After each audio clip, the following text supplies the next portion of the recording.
magandang hapon po.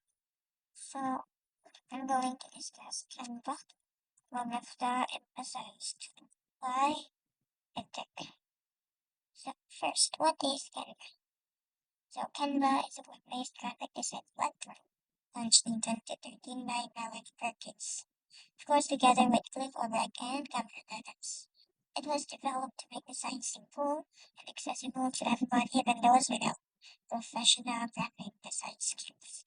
So, sa madaling sabi po, pag sinabi natin Canva, ito po ay isang online tool na ginagamit natin para gumawa ng mga visual materials. So, visual materials like presentations, posters, videos, infographics, at madami pa iba. So, dito, okay lang kung hindi na kayo mismo yung gumagawa ng design kasi meron na pong ready-made templates. Lalo na po dun para sa mga nahihirapan mag-isip na mag-design. So, malaking tulong po si Canva kasi mas mapapadali po yung paggawa. So, paano nga ba gamitin si Canva?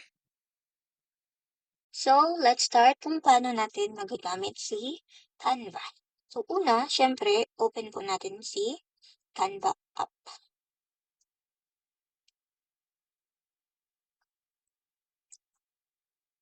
So, yan po.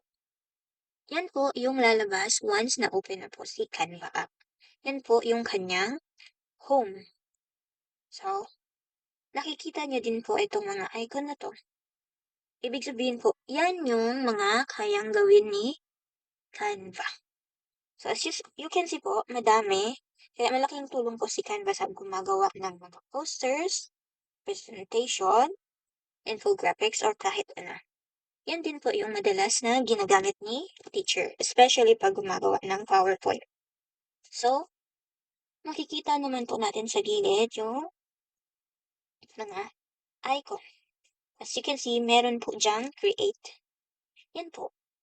Kung may naisip na po kayong gagawin, pipindutin lang po natin si create. So, once na pinindot po yan, ganito po yung lalabas. Yan po. So, ano po yung gagawin natin? For example, we are going to make a presentation. So, kiklik lang po natin yan.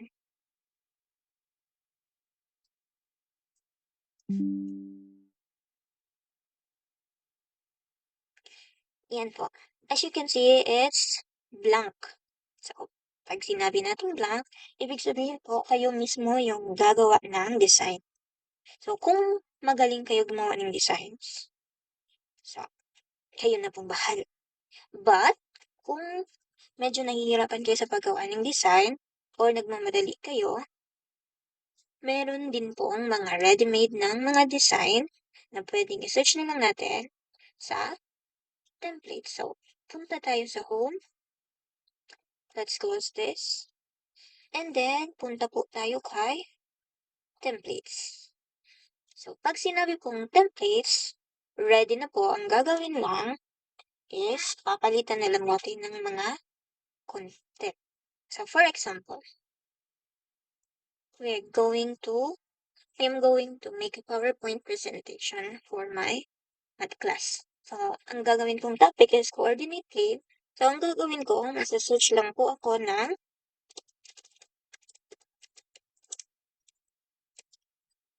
coordinate plane mismo. And then, yan po, madami nang lumabas. Meron parang mga worksheets.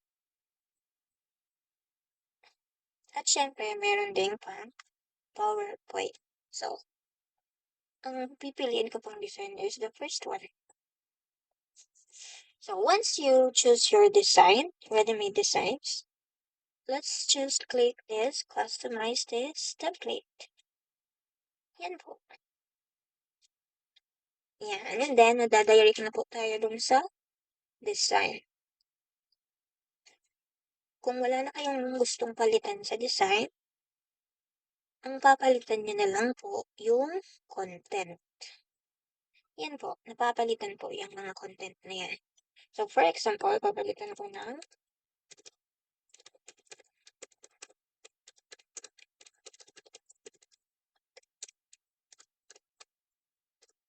rectangular coordinate system. Actually, I have used this template before. So, hahanapin ko, papakita ko sa inyo. Punta po tayo ulit sa home. Close this one. And then, punta po tayo sa projects. So, andito po yung mga ginawa nyo dati.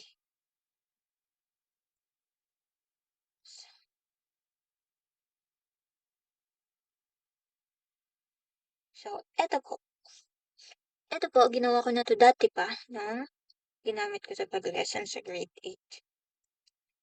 So, ganito po. Pinalitan ko po ng mga content kung anong gusto ko makita sa lesson. So, kayo na pong bahala kung anong content yung ilalagay niyo dyan. Ang importante po, yung nababasa. So, once tapos na po kayo mag-edit ng mga content, you can just click the share and then download. So, kayo po ang pipili kung anong gusto ninyong format. So, it's either PDF, PowerPoint, video, or picture. So, depende po yan sa inyo. So, syempre, PowerPoint po ang ginagawa natin. So, let's click PowerPoint. And then, you can download it.